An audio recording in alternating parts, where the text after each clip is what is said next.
episode of sabotaging, self-sabotaging. I'm scrolling up to the title here. The book we're working on is Am I Sabotaging Myself? What is it and ways to overcome it? What's overcome? No, okay. And this is my actual originals that I'm writing, and you get to see me write before I send them to publishers.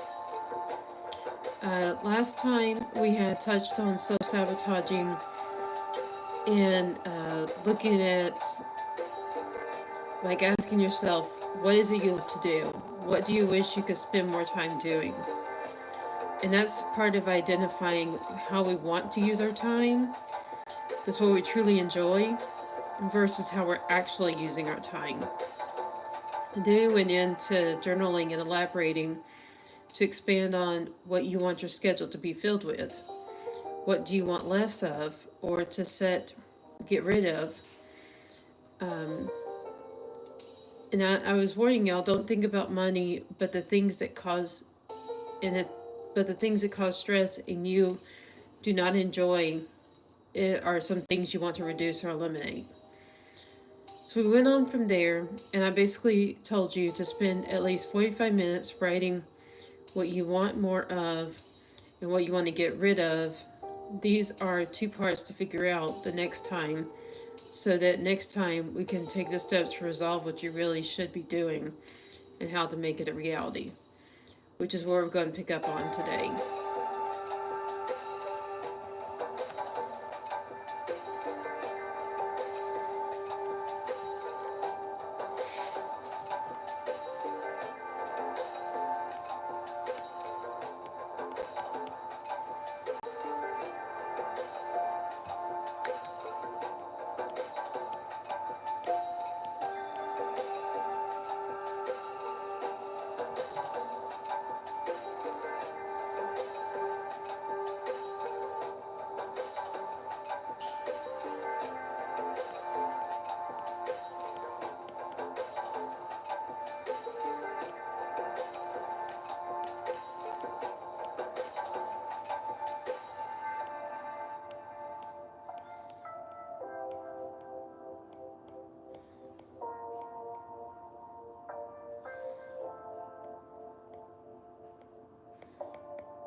Okay, so what we've talked about so far in today's, which is April 16th, 25, is that I'm basically directing you to realize what you want and love to do, identify what's getting in your way. And my example was how I love writing my books on paper the old school way, but I self-sabotaged myself with getting my manuscripts onto the computer. That got in the way of my books being submitted, so it would be possible for publishers to choose my books and get published for readers to benefit. As counterintuitive as this sounds, it's exactly what self-sabotaging is. We have a goal or a dream, and unintentionally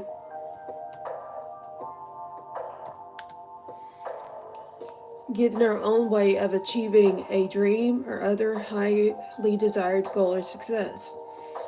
My example was I found out that I could take pictures of my paper manuscripts and copy and paste the text from the picture on my iPad. But then I tried it and I realized I'm not patient enough to go through the details when copying and pasting is not easy.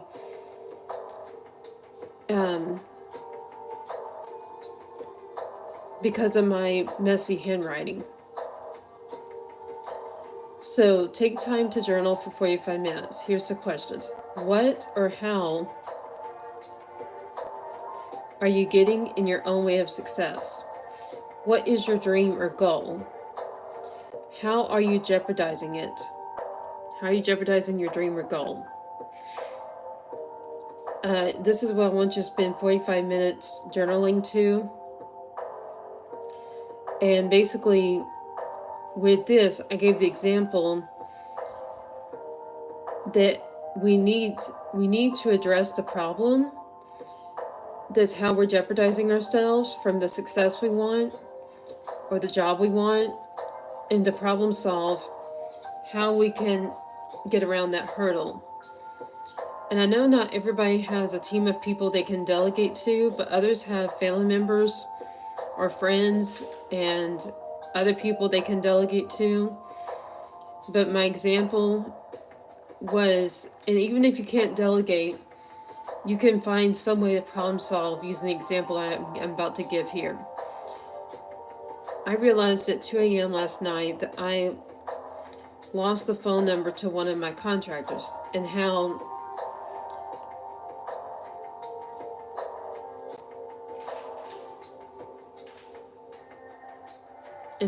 I had lost her, how I decided to get her phone number by sending an email. If I did, I could delegate to her the copying and pasting of my paper manuscripts and no longer have to worry about getting in my own way.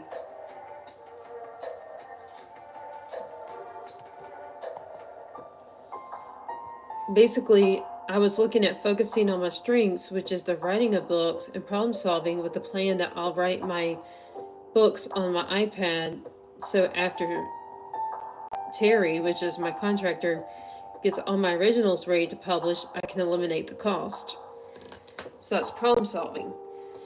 But you may not have contractors, or you may not have a company. But take the example of where I said my new book so that I'd write on my iPad. So that wasn't delegating to somebody, but it was still getting rid of the hurdle that's where I could not get myself to copy and paste using my iPad from pictures to paste it into the Apple Notes app. And I couldn't get myself to be patient enough to sit there and type it up. So if nothing else, yes, I may have lost those books if I didn't have someone to delegate it to, but I still problem solved with the fact that I could write it, my originals going forward, on my iPad like I'm doing now. So this is an example of how you can problem solve whatever part of your dream is how you're getting your own way, and to find a way to problem solve it. And this is basically the next step that I was talking about we were going to address today, is figuring out that what way we can problem solve, we can get around the hurdle that's getting in our way. So last time we discussed identifying how we're getting in our own way. Today we're focused on problem solving. How can we get out of our own way or change the way we do it so we don't have that certain way that we're jeopardizing ourselves. Sometimes it's people that have jobs, but their job doesn't match what they really want to do with life, so it can take longer and be, say, getting on the job market for the type of job you really want, or going back to college. So it may not be as quick and easy change to resolve like mine was, but still it's possible. And you have to start with identifying that way that you can make your dreams come true. If you're one of those that thinks that college is too expensive, I want to tell you there is free financial aid, especially for those who truly cannot afford college, that are low income. They're the ones that get the free way to college, especially through their bachelor's or associate's degrees, with grants and scholarships and other free aid that they do not have to pay back. So I just want you to know, whatever's your goal, it's possible. You just have to be patient with yourself and problem solve how you'll get out of your own way instead of staying in your own way. This is where we're identifying it, and next time we'll make a plan. Thank you, everybody, for tuning in. And I'll see you again, hopefully tomorrow or later this evening. It's right now 9:45 a.m. Central Time, and my goal that I planned to get around another jeopardizing I'm doing to myself is to have 2 times of a day, 9 a.m. Central, and let's see what my other time was. But these are times that I'm going to be regularly coming on here to produce content. So the other time is 2 p.m. And basically my goal is, if I do the writing and the streaming, I will reward myself with dancing to music, live streaming. And that's how I'm going to try to program myself to do another thing I'm jeopardizing, which is not regularly making content on here. But we'll go to the next step. Hopefully when I come back this afternoon. Like I said, today it's going to be 2:30, 2:45-ish Central Time when I come back on. But it's give or take 9:45 a.m. Central Time right now. And I'm trying to make a plan where 9 a.m. and 2 p.m. Central are when I come online to stream myself writing, because of another way I was getting in my way, which was not regularly being on my YouTube channel. And so we'll discuss other things like that. That's how I made a plan and how I'm giving myself rewards. Alright then. Thank you everybody for tuning in. I wish you a happy and productive day, and I'll see you next time.